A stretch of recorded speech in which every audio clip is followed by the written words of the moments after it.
Worm. Do it! Just do it! Don't let your dreams be dreams. Yesterday said tomorrow. So just do it! Make your dreams come true!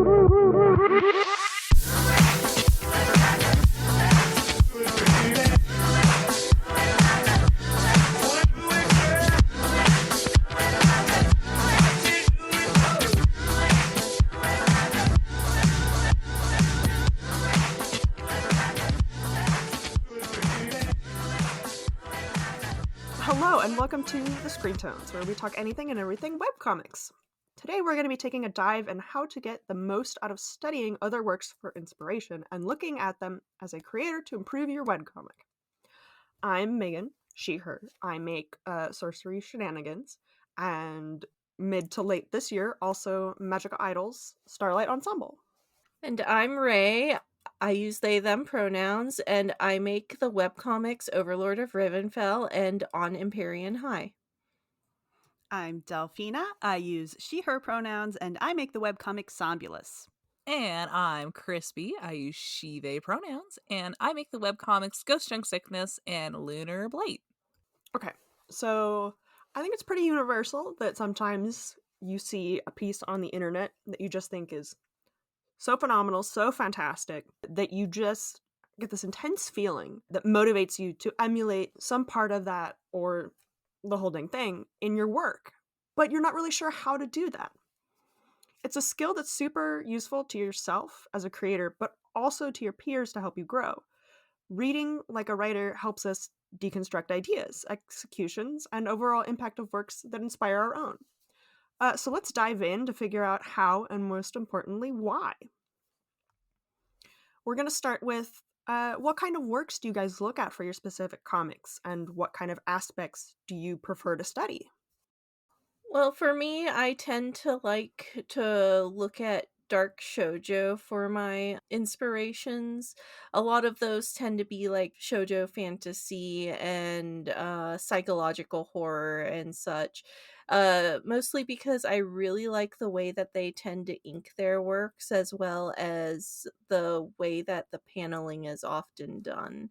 A lot of those don't tend to be shoujo anymore, like, say, one I would say probably would have fallen in that category is Witch Hat Atelier, and that one is one that I really like to look at for paneling in specific because it tends to be really creative and very elegant looking.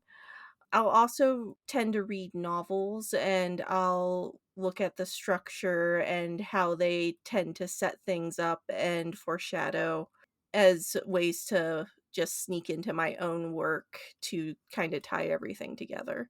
Yeah, I definitely second you on the Witch Hat Atelier. The paneling in that is incredible. Of course, so is the line art. Very inspirational. Something that would be great to emulate one day.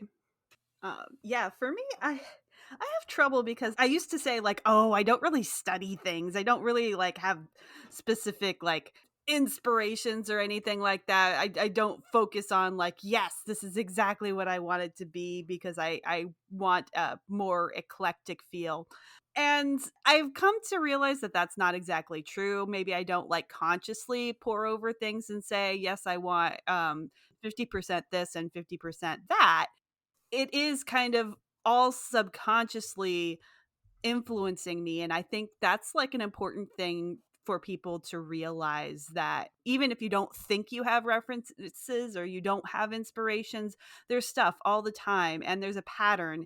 And the more that you kind of stop and look at what that pattern is, whether it's like going through your Tumblr likes or going through your reference folder or whatever and seeing those patterns, like the more you're going to get out of it consciously. So I've kind of had to break myself out of that prison and really look at things. And when I do look at it, I find myself gravitating a lot towards 90s RPG games. Chrono Trigger was big for me. Legends of Zelda games are big for me.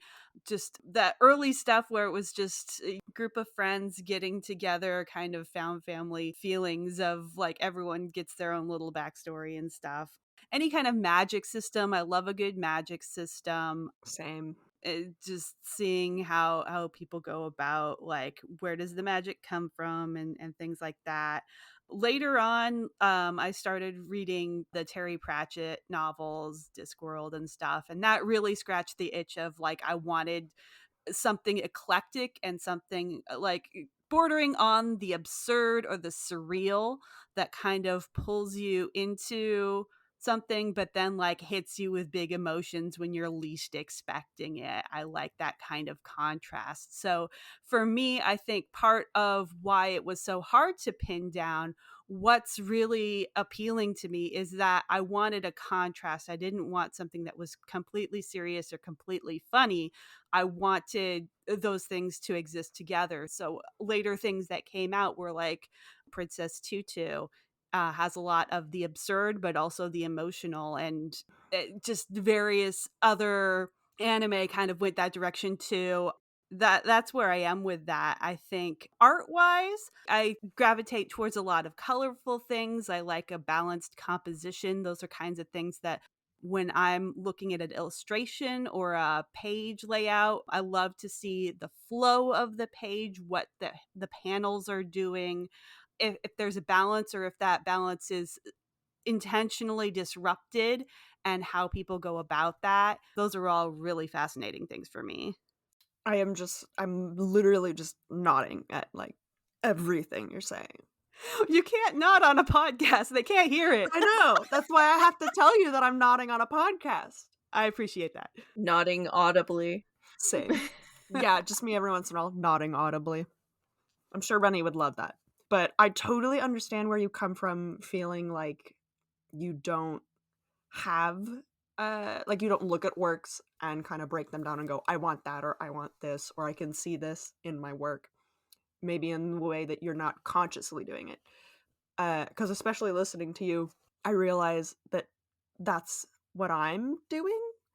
And I think I'm starting to kind of figure out the obvious bits, at least for me, of where I'm taking bits from like anime, like you're saying, kind of like the more funny bits, or like the kind of found family group of people getting together, video games with where everybody has their own like little backstory going on. And I think it's kind of interesting to see that progression from I don't really have an inspiration or like a group of things I reference to, oh, I do, and I'm starting to like pay more attention to it. I do think it does take some introspection to be able to pick apart your influences when you're like that. Like, there have been times where I've made a story and I look back at it years later and I'm like, I was really cribbing on Magic Knight Rayearth for this one. Okay. So I think like while those are just going to sneak into your work eventually, it does really help when you recognize it because then you can delve deeper into it and just see what you liked about that property enough to take aspects from. Crispy time. To your point, Ray, it's really good to talk about the fact that it's just like it actually is a skill to kind of develop, figuring out and understanding like what it is from pieces that you take from and whatnot. As for me, like what kind of works do I look at for my specific comics and stuff like that? It always depends on what we're going for, the genre, the mood, atmosphere, the look, the aesthetic, all that. As for Ghost Junk, we've said this in a lot of episodes. I talk a lot about it being very inspired by Trigun, the way that it's inked, the use of negative space, and I think most importantly of all, impact and delivery of wording is some of the big things that I kind of look out for with stories that really inspire me or things that I want to be like. Because I think when I look at work or engage with like art and stuff like that, you're always looking for those impacts that it makes on you. And I always think when I'm writing or doing the arts, I'm like, I want to convey what I felt watching like Full Metal Alchemist into my own work. Like, I want a moment where I have like the Nina episode in like Ghost Young Sickness. Like, How dare you? that's what I that's what I want though. It's just like I want that like fearful, horrible moment. And when I first watched that as a teen, I was like, oh my god, this is like living rent Mhm. free in my brain for so long. And like that's something that inspires me, is a moment or a way you just react to art, to paintings and stuff like that. Like there there was this painting of it's so random, but there was this painting of a worm, and it was like a snow worm. I don't know, like, the way that it was depicted, I was like, the contents in it was this snow worm devouring another person in the snow, and I was like, "You know what? This is," when I say it like that, it's wild, but I can't stop staring at it, and I think it's just that a moment. Right. Yeah, sorry, we're gonna have to break you here, Crispy. Everyone needs to know Ray put a spin on the worm meme. Uh, and now it is, would you love me if I was a snow worm? Literally had to hold back a laugh while recording. But Apologies. Do not apologize. It is a gift. Thank you. but like I think that's it though, is that it's just it's the way that you interact with art. We could definitely cut the snow worm thing. God, I needed like more preparation. I need to show you the snow worm picture. No, snow worm stays in, Rennie. No. But I think it's like I was saying, like it's that interaction with the art. It's those moments that make you feel that you're just like, I want to also have my art make someone make the way I felt interacting with that. And I think that's just like really, really necessary. Like we said in the beginning, with also like helping your peers to help you grow too. Because like if you can start pinpointing down, I'm doing this one part in my story or my comic or whatever, but I really like the execution in this comic. And then you can, with someone who's helping you with that feedback, can kind of deconstruct and be like, okay, what did it make you feel? Oh, well, like I was nervous when I saw this and stuff like that, or whatever. And you just deconstruct it from there and pinpoint how to actually translate that into your work. And like that's what I'm thinking about, how important it is to understand and engage with art this way as a creator, is understanding why you're reacting these ways so that you can feed your own stuff too. I think that's really important. Like you were saying, not only is it good for you to learn, but then you can kind of pass some of what you've learned honing that skill to your peers and help them maybe realize what kind of like unconscious references or inspirations they're taking from other places and how to kind of more consciously put those into their own work. There's a lot of value in trying to explain something to somebody else, because we're feeling so much of this on like a gut level, on a subconscious level, that as soon as you have to like kind of articulate it in a way that somebody else understands, there's just so much power in that helping you understand your own thought processes. Yeah, it almost kind of like makes you slow down and pick it apart and kind of understand it, like we were saying, on that kind of creator level, so that you can figure out a way to hone it and use it in your own work. So I guess on that note, I think we've hinted on it a little bit, but maybe to go in on a little deeper, what's the difference between looking at things as a reader and as a creator? In my mind, it means you're actually looking at the techniques that are being employed rather than essentially just being along for the ride. It's picking apart and analyzing a piece, seeing how it was made to evoke the feelings that they do, and seeing how you can do the same in your own work. Now, readers can still analyze, but it's a bit different because you're not doing it to necessarily break down the themes and hidden meanings and such of a work, but you can do that too. But it's more how the mechanics of breaking it down and how it is done than anything else. Mm-hmm. Yeah, I think you were saying there is a sort of difference when you kind of delve into it between looking at something as a reader and as a creator. And I think at least from that creator aspect for me, it's also coming back to something more than once. Uh, because it you have to like shift out of looking at something like a reader and then into some looking at something like a creator. And so I have to like read it once, enjoy it, fall in love, find the piece I want to emulate, and then like come back and read it again, looking for the kind of build up to maybe that like aha moment in the book where like a villain's revealed and you just didn't know the entire time they were a villain. Yeah, for me, a lot of this sensibility came from like AP English classes and later art history classes. I mean, Mhm. if you got like a community college or something, you want to like really learn how to look at things as a creator, take an art history class because you will be told all of the artistic relevance and significance about every single like relevant piece in whatever that period of time is. You'll have to write essays about it and whatnot.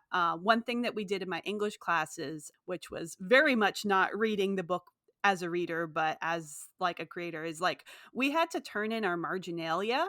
We had to buy a copy of Lord of the Flies or whatever, and we had to like write in the book. We had to underline things, Oh. we had to write in the margins, we had to like say this is parallelism and reference the page where this was a parallel action to that. This is symbolism, this is all these different techniques that were kind of on our list, and we got graded based on that. We had to turn in our books to the teacher and she would grade us like based on what we picked up. So that was like my crash course, 16 years old, like having to like turn in this highlighted, weird looking, like absolutely trashed book that you could never read again because it was so because you wanted a good grade, right? So you underlined practically everything. Yeah.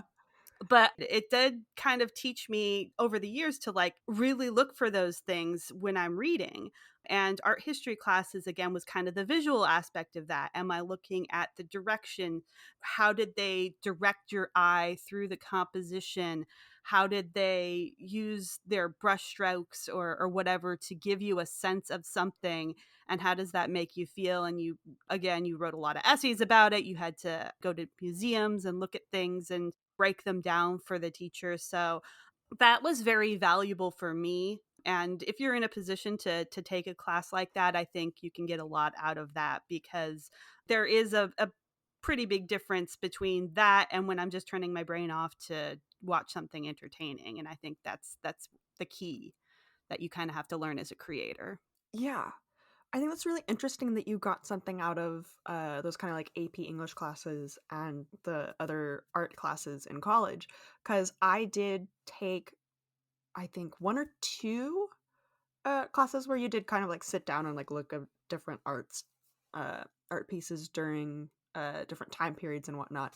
And in an AP English class, didn't necessarily have to doodle all over a book with a billion notes, but I did not get the same thing you got out of it. And I think that's so interesting that you can kind of get two different things from those classes. I definitely Yeah. saw it as more of I think looking back at it, I felt more like I was faking it. And I got good grades because somehow I knew exactly what was supposed to be said or something. And maybe I just all along knew how to look at pictures or something during those classes and I just didn't believe it. It does kind of feel like faking it initially. You're just like, you're doing this and you're thinking, oh my gosh, I'm just throwing all the stuff against the wall.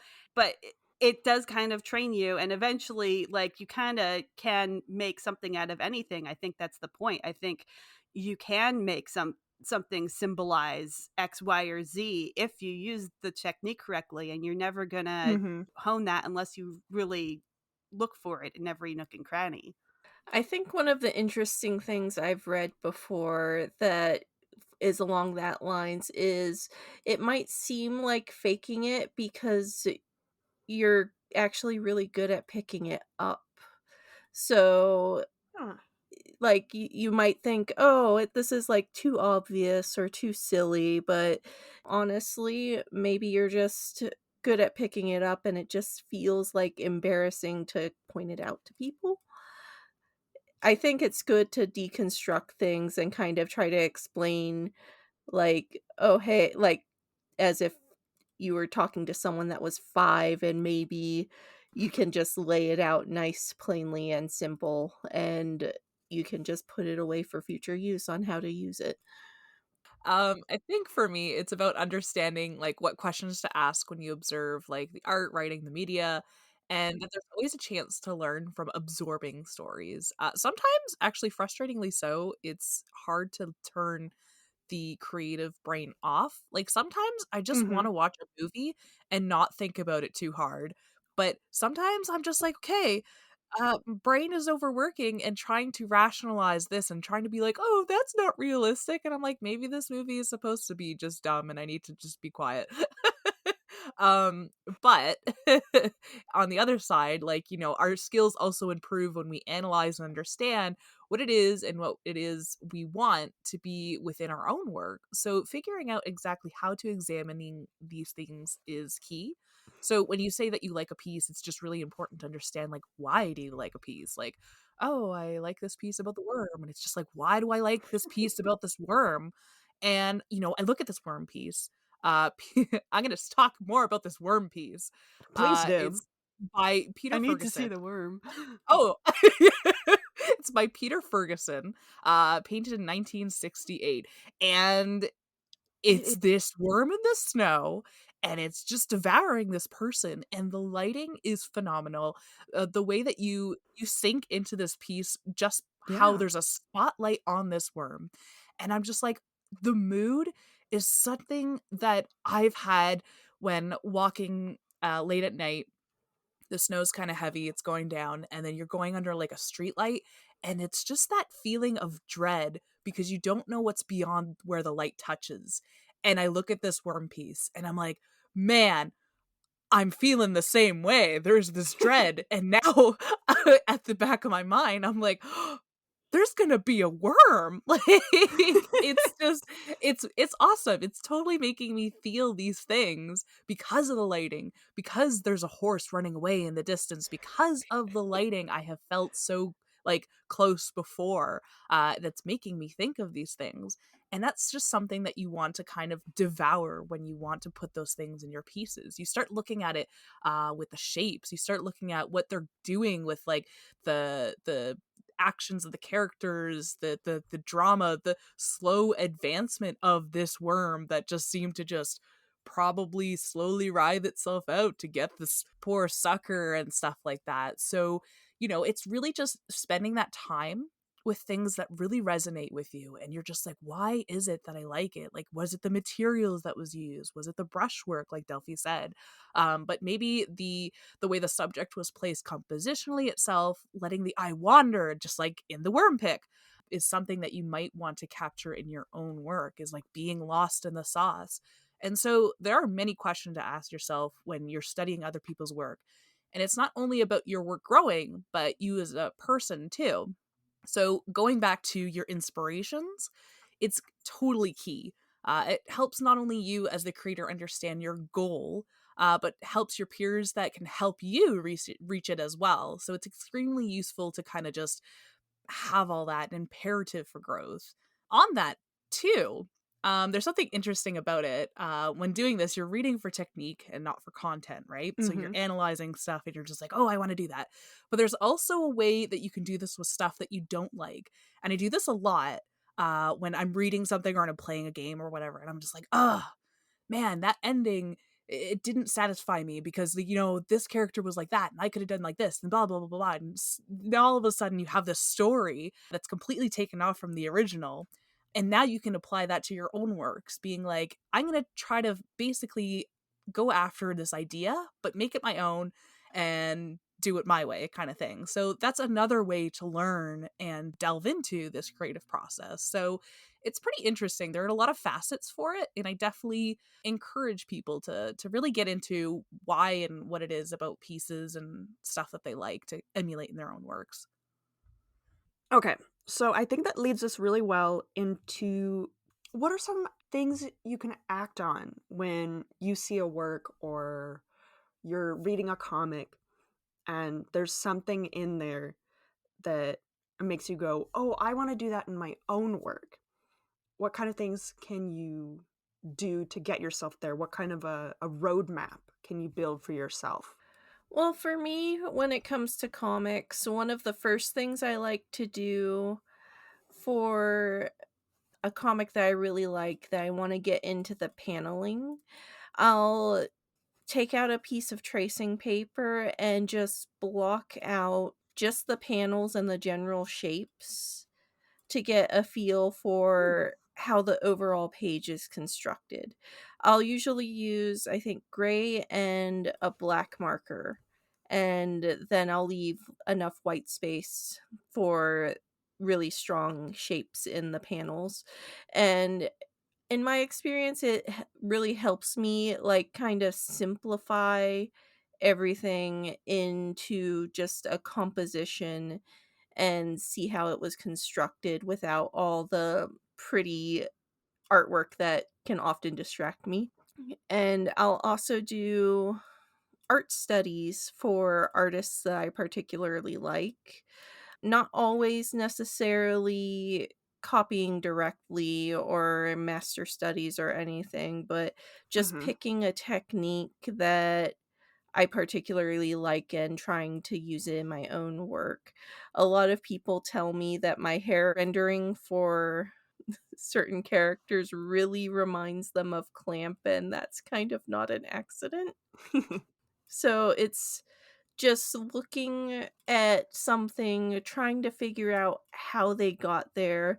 If you can, I definitely recommend seeing if you can buy books of artists' processes or Hmm. tutorials online on how to get certain techniques.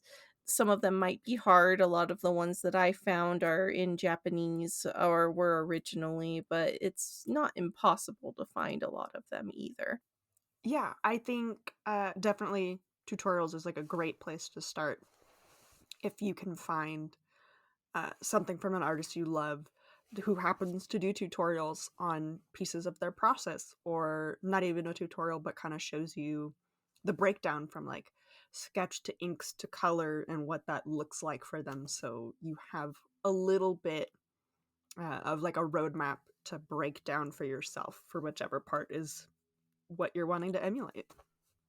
I was a theater kid, and a lot of my friends took drama classes and were in plays, and we had a party game that was sort of like charades, and it was called the adverb game. It was a lot of fun with a circle of like 8 or more people. You could try it at home. The way you play it is you pick someone to be the guesser, and they got to go out of the room. And then the rest of the group agrees on an adverb. Adverbs are the one that usually end in ly, like secretively or cutely or whatever. Once you decide, let's say your word is slowly, you call the guesser back in. And now the guesser starts telling the group to do things. Like maybe they say, Ray, go sit in that chair. And Ray's got to do the thing slowly because that's what you agreed on. You can use your environment. You can use words. You can play off of other people, tone of voice. The guesser can say, Crispy, tell me about the worm painting. Or Delphi, go give Meg a cookie. And somehow you have to get the guesser to guess the word based on how you do the thing. Now, it's super interesting because each person is going to come up with different ways of communicating what they need to communicate. You can imagine in the case of slowly, there's pretty much only one way to do it. But when you get something that's more open to interpretation, like ridiculously, some people will go for like a slapstick sort of thing. Some people do weird voices. And those are all valid because working together, all of those tiny things that people do are going to communicate the word to the guesser and get them to feel what we want to be feeling.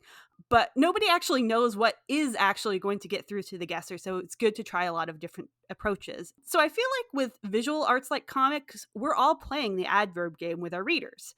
Actually, it's like even easier because like sitting around in your friend's living room, you can use your environment, you can use words, but you don't have much else besides what you've got in that room.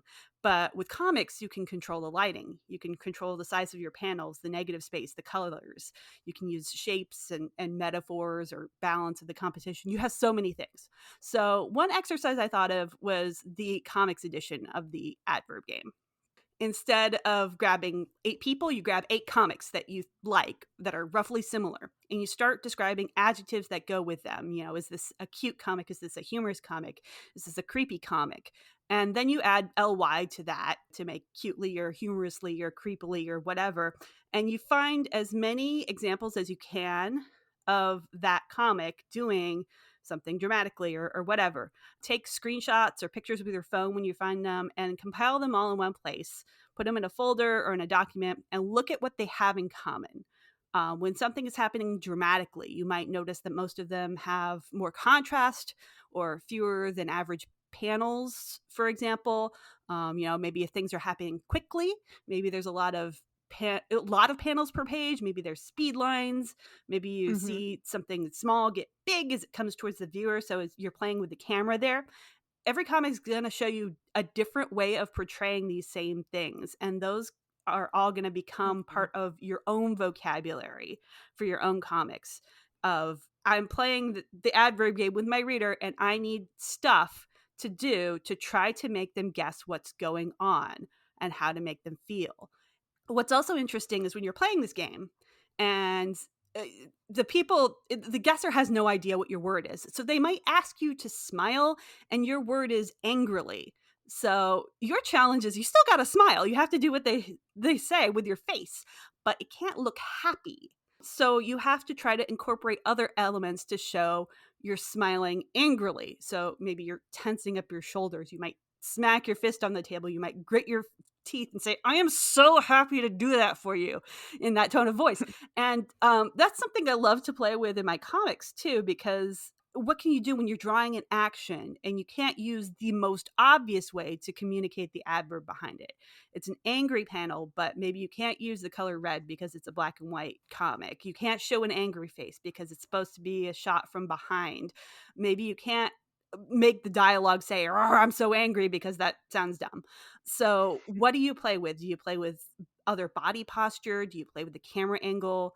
Do you make some shading choices? Are they doing something to the environment they're in? That's the stuff that's really valuable to study, I think. So when you can pick apart that, when you can find something that's like communicating all those secondary ways, I think that's a really good exercise to do. So that's my recommendation.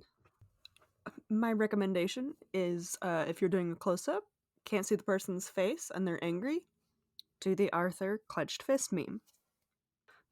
That it's a meme for a reason, but like anything that you can do, it is in your vocabulary to try to convey that. That's exactly what memes are. They're vocabulary that everybody understands, and that's why they're memes, to try to like convey an emotion through an image. So we all have that vocabulary. Absolutely use the Arthur clenching fist meme. It's good. It's there for a reason. It is. I do like your suggestion, your idea of tweaking the adverb game just a little bit to use for comics. I think that's really great for kind of adding more ways to show emotions or to convey emotions. Maybe not necessarily in characters' faces or body languages, but in the effects you're using or the backgrounds and how you color things. Kind of just like adding more to your arsenal of things that you can pick from so that you're kind of changing things up. Well, I mean, Delphi's got me beat. That's freaking awesome. Yeah, sorry, Holy. Crispy. How are you gonna go after that, That's a good huh? idea. Oh, I'm not interested in doing that. But like, I really enjoy that you have like a whole folder dedicated to that. That's freaking Mm-hmm. awesome. I think like having access to something that you can constantly go back to, being like, oh wow, these works did that kind of vibe that I was going for, and you compare and see like exactly what they did. Phenomenal. I guess the only thing that I can suggest from that is when you're doing that stuff, try to hone in on some certain stuff, because things can feel a little overwhelming when you're going too much. after certain things. Like, I know oftentimes when people have inspiration boards and it's just like, oh, what am I going to draw today? Oh, I'll just look at my inspiration board. And then you're just like, where'd you go, Bethany? You were gone for like 3 hours. And Bethany Mhm. was like, oh my God, girl, I was looking at my inspiration board for like 3 hours. Hi, hello, I'm Bethany. So understanding what it is exactly that you want in your work actually helps really, really narrow those things down. So Mhm. this year I'm actually challenging myself with my inspirational board, and I'm working on only 4 things. And I took works from artists that really inspired me to get to those goals that I wanted to do. So I wanted to work on compositions, lighting, coloring, and inks. And then I took pieces from artists that reflect those goals that I want Mhm. and put them as like representatives of those categories. And then I further studied, like, okay, so from this composition, what did I want? What drew me to this? And I was like, oh, well, in my art, I want to see more fuller compositions, like how I use in the piece that was shown. Like, I want to do better cropping at art too. I don't need to do like the full body all the time. Or for Mhm. inks, like I want to experiment more with like actual lighting and or like colors. Like, you know, how soft do I want to go with the rendering? How cell shaded do I want to go? Is it a nice in between? Do I want to go with like random specks of color that I'm seeing in these pieces that inspire me? So delving into that and having a little bit smaller of a pool to kind of choose from definitely helps it not be as overwhelming, but still have as like those cornerstones of goals that you want to go to, and analyzing, why is this a goal? Like, I like inks, but not any kind of inks, or I like compositions, but obviously not any kind of compositions, and so on and so forth. The same applies to comics. When someone is like, I need feedback for a comic, I really want XYZ to happen in the comic. My first question is always going to be like, all right, what's your inspiration for this moment? Because I find oftentimes when you do give advice, some things can be frustrating when you don't understand the goal of the creator that wants this advice in the first Mhm. place. Because say they want like a really spooky moment with a spider crawling up a wall, you can give them a lot of different kinds of advice for a spider crawling up a wall in the comic that could be right or very wrong. So I always be Mhm. like, okay, so you know, you want this spider crawling up a wall and you want it to be scary. What are the vibes of this? Is it going to be how scary? Like, what's the genre? What are we going for? And so on and so forth, kind of like that. So I think it's just very imperative to know what you want and why you want it. Mhm. Worm. Yeah, I would definitely agree. And I think back to your vision board for like 2023 art goals. I also made one, and I think a few of us were kind of inspired from that. And it really helps with the problem that is the biggest for me, which is there's so much I want to do all at once, and I don't know how to just hone in on it. Pre-deciding if I have that mood where I'm like I really want to work on adding something new to like my comics or the way I draw, you have more of a concrete, here are the things I know 100% for sure I want to work on, and you can pick from them. And then back even further, pardon me, lots of thoughts.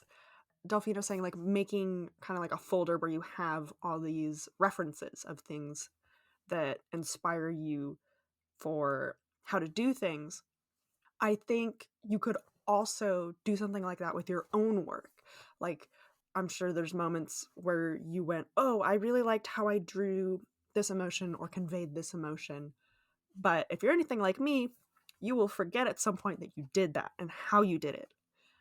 And so if you have that moment, it might be a good idea to just take a screenshot of it, make a little note on the screenshot, letting yourself know, hey, I really liked how I conveyed how kind of broken this character was in this moment, and this is what I did, so that you know for the future, this is how you previously tackled how to express that emotion, and maybe you'll do something similar, but not necessarily the same. But you know that you've already kind of done that.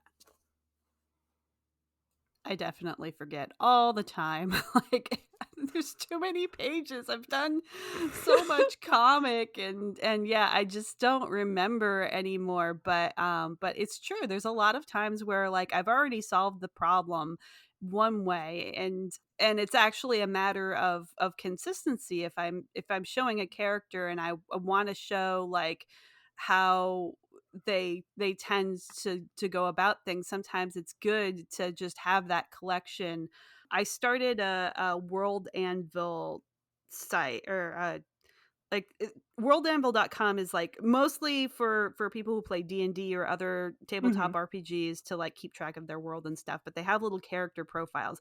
And I love working with that because they're so in depth about asking every kind of question you could possibly think of about the character's background and the character's views and the character, how the character does things. And so I use that to kind of describe like what kinds of relationships each character has with each other and how they tend to handle conflict and what kinds of body language they go for, and just gathering that all up in one place as a resource for myself is super handy, super duper handy. And yeah, I mean, I think there is a danger of like saying, well, I that looks angry to me, and but maybe the audience doesn't understand or doesn't get the same emotion because our blorbos live in our head rent free, right?